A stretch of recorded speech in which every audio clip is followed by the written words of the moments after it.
This topic is electrolytic cells and electrolysis.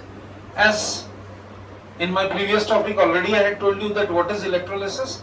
Electrolysis is a process in which the decomposition of any particular substance into its respected ions, but that electrolyte should be in its molten, aqueous or fused state. Clear? That's what I had relevantly told in my yesterday's class about it. Today we will talk about what exactly is electrolytic cell and what exactly we commonly call as electrolysis. इसके बारे में हम जानेंगे. कल मैंने बताया था कि वो बर्तन या वो apparatus जिसमें हम electrolysis conduct करते हैं, that is called as electrolytic cell. है ना? उसको हम electrolytic cell बोलते हैं. That is commonly called as electrolytic cell. The vessel or the apparatus in which the process of electrolysis or the decomposition of an electrolyte into its respective ions, especially in its molten, aqueous or fused state. So that happens in that particular vessel जिसमें ये होता है, that is called as electrolytic cell. चलिए ठीक है, ये भी बात समझ में आ रही है. आपने इसमें देखा होगा कि हमेशा हम जो भी इलेक्ट्रोलाइट डालते हैं, always it has to be in molten, aqueous और fused state. ठीक है? इसमें आप जो भी इलेक्ट्रोलाइट डालेंगे that has to be always in molten, aqueous और fused state. और मैंने reasons बताए थे कि जब तक ये molten, aqueous या fused state में नहीं होगा तब तक इसके free ions deliver नहीं होंगे. मतलब it cannot deliver its free ions, और जब तक free ions नहीं होंगे it's not possible कि वो electricity conduct करे. ठीक है, चलिए ये भी बात समझ में आ रही. अब इसमें आपने देखा होगा कि you will find that we have two rods. As you can see, we have the two rods. This one is the anodic rod or anode, जिसको हम दो electrodes बोलते हैं. One is anode and another one is cathode. ठीक है? अब यहाँ पे नोट करेंगे जो बैटरी के नेगेटिव पोल में कनेक्टेड है. As you can see, this is a DC battery जो बैटरी के नेगेटिव पोल में कनेक्टेड है. ठीक है? उसको हम बोलेंगे that is called as cathode. Connected है नेगेटिव पोल में, और जो बैटरी के पॉजिटिव पोल में कनेक्टेड है that is commonly called as anode. What is clear? अब मैं आपको मैकेनिज्म बताने जा रहा हूं कि मैकेनिज्म ऑफ इलेक्ट्रोलिसिस एग्जैक्टली होता क्या है, ये इलेक्ट्रोलिसिस का प्रोसेस कैसे होता है. आप पिक्चर में देख रहे होंगे कि चार्जेस या आयंस अलग अलग पोल्स में मूव कर रहे हैं. तो देखिए, सबसे पहली बात तो लोग इलेक्ट्रोलिसिस पढ़ते हैं पर उनको ये नहीं मालूम होता कि इलेक्ट्रोलिसिस का जो प्रोसेस है वो एक थ्योरी के, एक सिद्धांत पर बेस्ड है. And that theory is commonly known as ionization theory. What is that theory commonly known as? That theory is commonly known as ionization theory. It's based on this process, that the process of electrolysis is completely based on ionization theory. Hindi में ionization या आयनीकरण का सिद्धांत, simple भाषा. ठीक. अब ionization में होता क्या है, थ्योरी होता क्या है? भैया कोई भी electrolyte, whenever you take any particular electrolyte, अब इसमें मैंने इलेक्ट्रोलाइट लिया, मान लो NaCl लिया, मान लो कॉपर सल्फेट लिया, जिंक सल्फेट लिया, ब्ला ब्ला ब्ला कुछ भी लिया, तो जो मैंने इसमें इलेक्ट्रोलाइट लिया है, अच्छा इलेक्ट्रोलाइट, अक्सर लोग कंफ्यूज होते हैं कि इलेक्ट्रोलाइट हमेशा एसिड होगा. नहीं भैया, no. Electrolyte can be anything. It can be acid, it can be base, it can be salt. वो अम्ल भी हो सकता है, क्षार भी हो सकता है, या कोई लवण भी हो सकता है. Electrolyte can be anything. It can be acid, base और सॉल्ट. तो इसमें कभी कंफ्यूजन नहीं होना.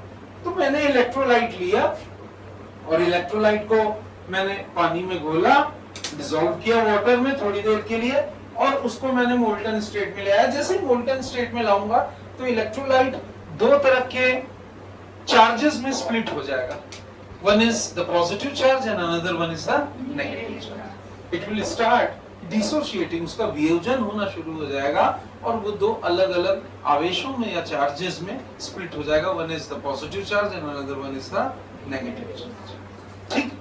इसके बाद जब आप करंट पास कर रहे हैं तो पॉजिटिव चार्ज आयंस देखिए किधर जा रहे हैं, पॉजिटिव चार्ज आयंस कैथोड की तरफ, और नेगेटिव चार्ज आयंस किधर जा रहे हैं, एनोड की तरफ. Can you notice in this diagram? Positive charge ions किधर जा रहे हैं? कैथोड की तरफ, और नेगेटिव चार्ज आयंस एनोड की तरफ। क्योंकि ये पॉजिटिव चार्ज आयन कैथोड की तरफ जा रहे हैं, that is why these ions are called as cations, and these ions are commonly called as anions. Clear? Obviously positive है तो नेगेटिव की तरफ अट्रैक्ट होगा, और नेगेटिव है तो पॉजिटिव की तरफ। Is this clear? Right? अब जैसे मैंने आपको बताया था, अपने अपने इलेक्ट्रोड्स में जाने के बाद यही चार्जेस अपनी आइडेंटिटी लूज कर देते हैं। ये चार्जेस अपनी आइडेंटिटी क्या करते हैं? लूज कर देते हैं। Is this clear? Right? और आइडेंटिटी लूज करेंगे तो ये सबसे पहले, जैसे ये इस एनोड में आया, ये नेगेटिव चार्ज, ये यहाँ पे सबसे पहले उदासीन न्यूट्रल स्पीशीज में कन्वर्ट हो जाएगा। स्पीशीज बोल लो, आयन बोल लो, जो बोलना है आपको। तो ये किस में कन्वर्ट हो जाएगा? न्यूट्रल स्पीशीज में, अपने अपने रिस्पेक्टिव इलेक्ट्रोड्स में जाकर के न्यूट्रल स्पीशीज में कन्वर्ट हो जाएगा। कैटायन की एक खास बात होती है क्या? जैसा मैंने आपको बताया था। Clear? Cations they accept electron from the cathode। याद रखेंगे, they accept electron from cathode। ये कैटायन की खास बात होती है कि cations they accept electron from the cathode। Is this clear? ताकि वो न्यूट्रल स्पीशीज में कन्वर्ट हो सके। जैसा मैंने आपको इसके पहले में भी बताया था, anions give electron, anions give electron to anode, anions they give electron to anode, जैसे मैंने आपको बताया था, ताकि वो भी न्यूट्रल स्पीशीज बन सके। तो एनोड में क्या हो रहा है? इलेक्ट्रॉन दे रहा है, मतलब एनोड में प्रैक्टिकली क्या हो रहा है? ऑक्सीडेशन। क्लियर है? एनोड में क्या हो रहा है एग्जैक्टली? ऑक्सीडेशन हो रहा है, जैसे मैंने आपको बताया था। और कैथोड में क्या हो रहा है? सब जानते हैं कि इधर ऑक्सीडेशन हो रहा है, तो इधर क्या होगा? रिडक्शन। तो on one side there is oxidation and on the other side there is reduction, जैसा मैंने आपको इसके बारे में पहले भी बताया था। क्लियर? राइट? जब ध्यान से सुनना, कन्वर्जन ऑफ आयंस, आयंस आए, इससे टकराए और न्यूट्रल स्पीशीज में कन्वर्ट हो गए। तो ये जो प्रक्रिया, ये जो प्रोसेस है, जिसमें आयंस अपने अपने रेस्पेक्टिव इलेक्ट्रोड में जाकर के टकराने के बाद अपने न्यूट्रल स्पीशीज में कन्वर्ट हो जाते हैं, इसको हम लोग केमिस्ट्री में बोलते हैं, इलेक्ट्रोलिसिस में बोलते हैं PC, that is primary change. What it is called as? हाँ, क्लियर? इसको हम लोग बोलते हैं प्राइमरी चेंज, जैसा मैंने आपको बताया था। Is this clear? राइट? और प्राइमरी चेंज के बाद जो प्रोडक्ट बन रहा है इलेक्ट्रॉन्स में, प्राइमरी चेंज के बाद जो प्रोडक्ट बन रहा है, उसको हम बोलते हैं secondary change. What it is commonly called as?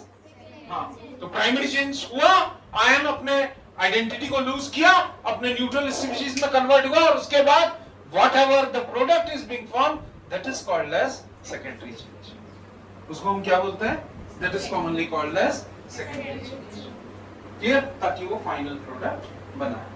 ये है पूरा इलेक्ट्रोलिसिस का मैकेनिज्म। ये अब आगे में आपको, जब हम electrolysis of molten lead bromide देखेंगे, तो ये आपके लिए काफी हेल्पफुल होगा। जब भी आपको समय मिले, इस वीडियो को जरूर देखें, रिवाइज करें, ताकि चीजें आपके माइंड में सेट रहें। क्लियर? Thank you.